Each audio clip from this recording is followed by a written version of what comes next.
Hello everyone, मैं हूं सायन और आप सभी लोगों का स्वागत है फिजिक्स विद सायन के एक नए वीडियो में। तो विक्रांत बैच जो लॉन्च हुआ है आपके 2025 के बोर्ड्स के लिए, उसमें एक और टॉपिक लेके मैं आ चुका हूं सायन सर। आज क्या पढ़ेंगे? आप लोग का जो इलेक्ट्रोस्टैटिक्स का लेक्चर चल रहा है उसी टॉपिक में आगे बढ़ते हुए गॉस थ्योरम का हम लोग एप्लीकेशन कर रहे थे। उसके एप्लीकेशन के अंदर हम लोग पढ़ेंगे electric field due to plane sheet और लैमिना और long infinite wire. Long infinite wire और प्लेन शीट इन दोनों के लिए इलेक्ट्रिक फील्ड निकालेंगे, फिर हम देखेंगे कैसे इलेक्ट्रिक पोटेंशियल निकालते हैं। ये सब किस टॉपिक के अंदर पड़ता है? गॉस थ्योरम के एप्लीकेशन के ऊपर। गॉस थ्योरम के एप्लीकेशन के ऊपर एक वीडियो ऑलरेडी आ चुका है जिसमें मैंने एक पॉइंट चार्ज और एक स्फेरिकल शेल के लिए कैसे निकालते हैं वो मैंने दिखाया था। आप लोग अगर नहीं देखा है तो प्लेलिस्ट का लिंक नीचे डिस्क्रिप्शन में दिया है, आप लोग वहां से चेकआउट करके देख सकते हैं। क्योंकि हर एक चीज़, ये तो चार्ट एप्लीकेशन है, बहुत इंपॉर्टेंट है। 4 में से एक आप लोग एग्जाम में आता ही आता है, बहुत इंपॉर्टेंट है। तो क्या होगा अभी? Electric field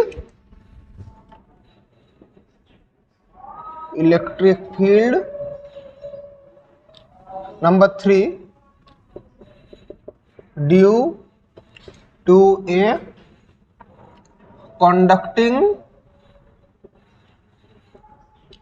plate, electric field due to a conducting plate और लैमिना। मतलब क्या है ये चीज? ये देखिए, ऐसा टाइप का एक कंडक्टिंग प्लेट रहेगा। इसमें प्लस चार्ज भी रह सकता है, माइनस चार्ज भी रह सकता है। मैं बोल दे रहा हूँ प्लस चार्ज है, ऐसा करो, मैं बोल दे रहा हूं प्लस चार्ज है। समझ पा रहे हैं? ऐसे करके चार्जेस है। तो गॉस थ्योरम अप्लाई करने के लिए हमेशा क्या लगता है? Gaussian surface. तो एक पॉइंट चार्ज के लिए क्या था? एक स्फीयर था। मैंने एक पॉइंट चार्ज बोला था, उसका गॉसियन सरफेस क्या था? एक स्फीयर। एक स्फेरिकल शेल के लिए भी एक स्फीयर था। लेकिन इसका हमारा गॉसियन सरफेस क्या होगा? अगर हम लोग एक पेपर को फोल्ड करें, एक प्लेन शीट और लैमिना, तो फोल्ड करें क्या शेप मिलेगा? सिलेंडर मिलेगा ना। एक पेपर को हम लोग फोल्ड कर रहे हैं, एक पेपर को, हमारे हाथ में पेपर, उसको फोल्ड कर रहे हैं, क्या मिलेगा पेपर को फोल्ड करने में? नहीं समझ पा रहे, दिखा रहा हूँ, रुक गए, पेपर लाता हूँ। देखिए, मैं पेपर ला रहा हूँ। देखिए, ये एक तो पेपर है मेरा हाथ में, ये एक तो पेपर है, ये जो प्लेन शीट लैमिना एक पेपर है, मैं इसको फोल्ड कर रहा हूँ। तो क्या मिल रहा है? फोल्ड करने से एक सिलेंडर मिल गया, फोल्ड करने से सिलेंडर मिल गया। नहीं समझ पा रहे? देखिए, फोल्ड कर रहा हूँ, क्या निकल गया? क्या नहीं मिल गया? क्या मिल गया? सिलेंडर मिल गया फोल्ड करने के लिए।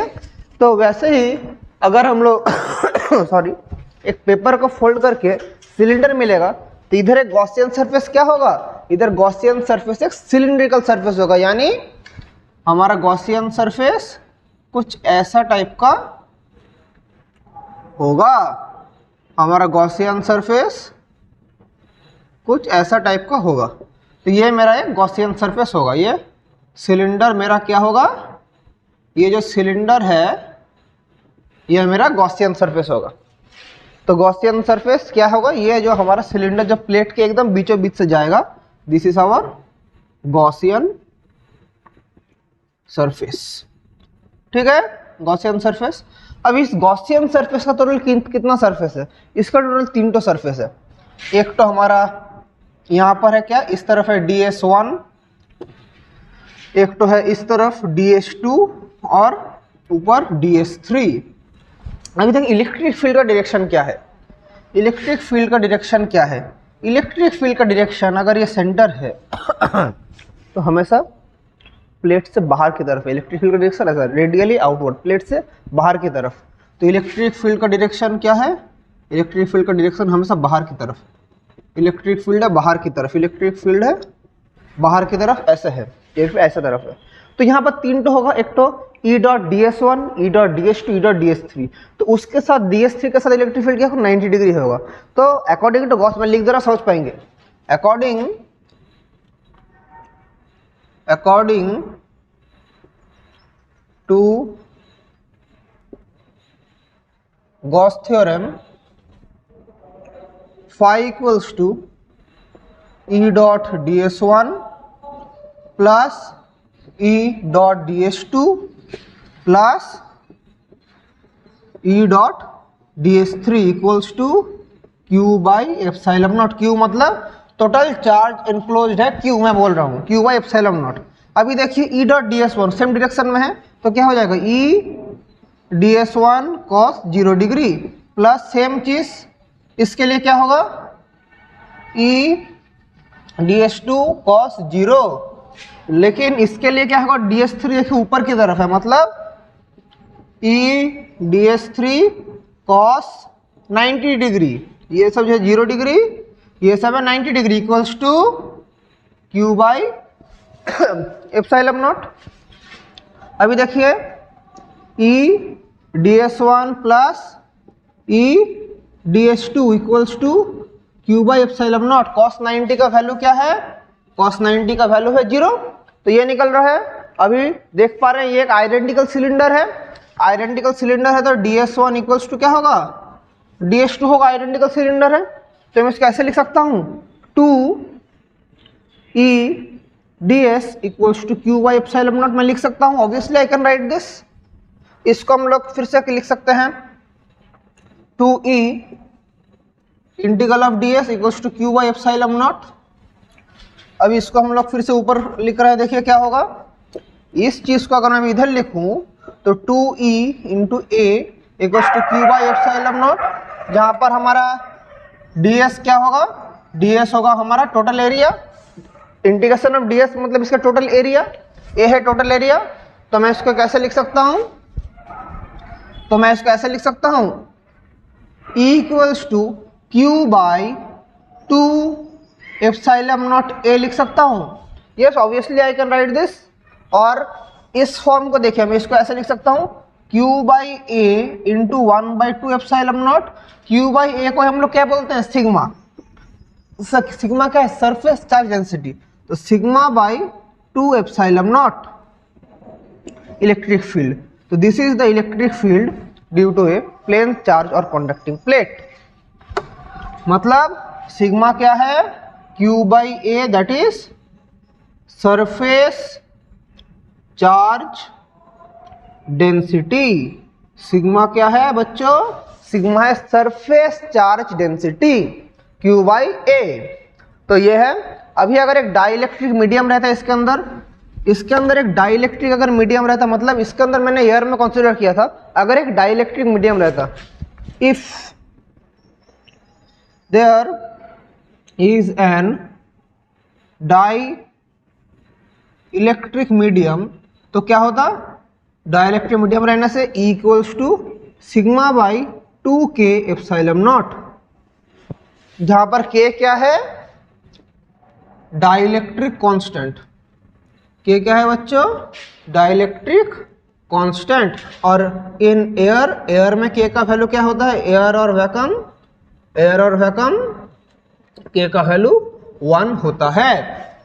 इसीलिए हमारा इधर 2 एप्सिलॉन नॉट था। मतलब ये जो मीडियम को हमने, इस जो प्लेट को हम अगर एयर में रखते हैं वैक्यूम में, तब मेरा ये वाला रिलेशन होगा इलेक्ट्रिक फील्ड के लिए।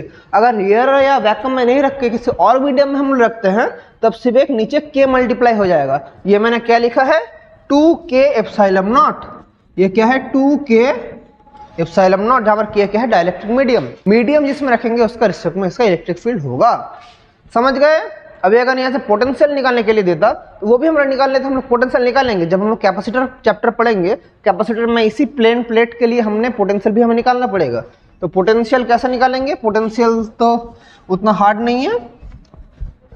तो पोटेंशियल क्या होगा, potential V equals to E into D.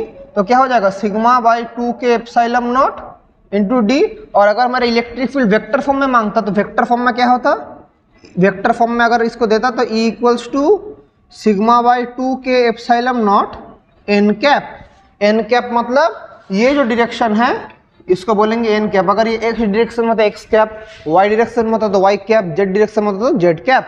तो ये है हमारा electric field for a conducting plate और लैमिना। Got it. अभी नंबर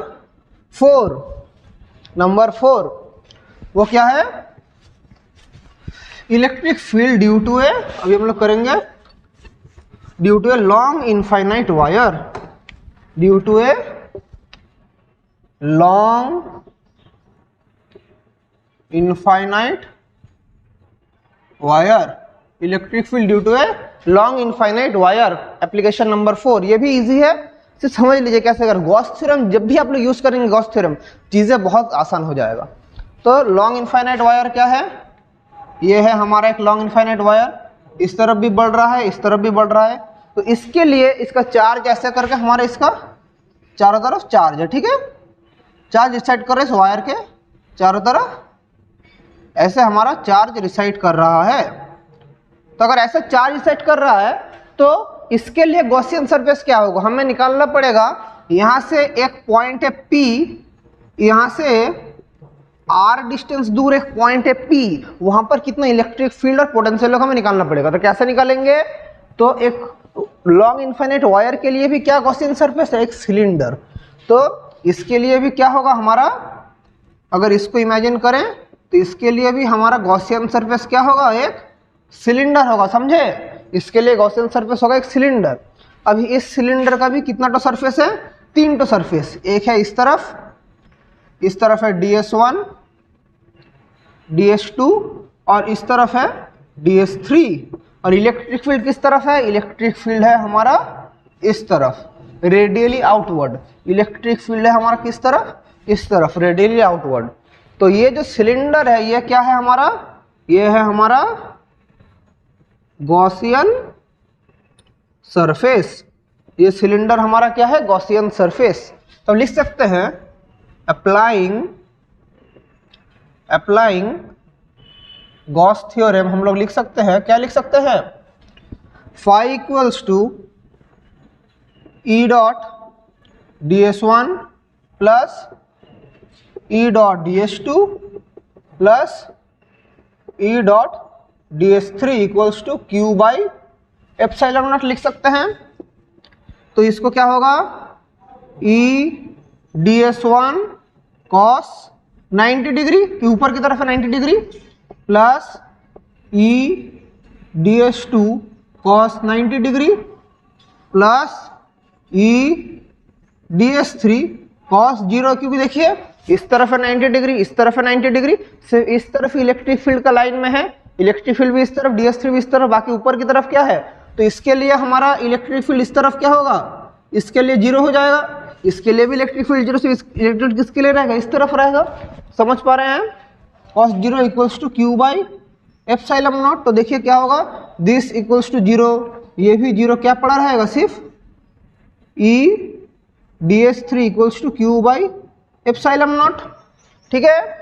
तो E बाहर निकल जाएगा, DS3 Q by epsilon naught.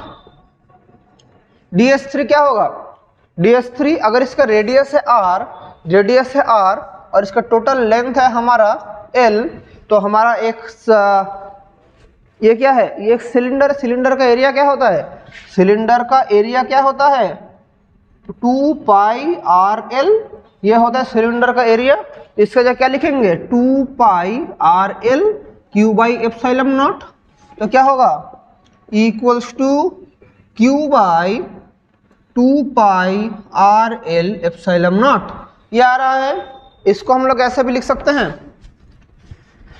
ये जो एक्सप्रेशन है अगर मैं इसको इधर लिखूं तो क्या होगा, equals to Q by L into 1 by 2 pi epsilon naught लिख सकते हैं।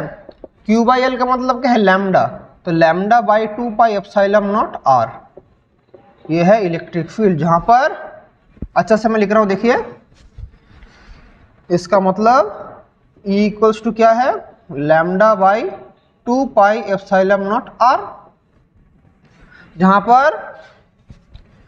पर लैम्डा क्या है, Q by L that is line charge density, that is line charge density 2 pi epsilon naught R line charge density है। समझ गए।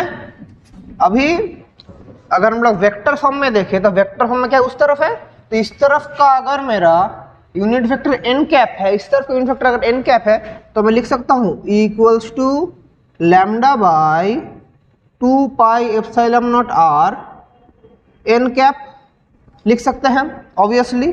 और हम लोग क्या पता, potential V equals to E dot dr, तो हम लोग क्या लिख सकते हैं, E dr, E का जगह क्या लिखेंगे, lambda by 2 pi epsilon not R D R लिख सकते हैं।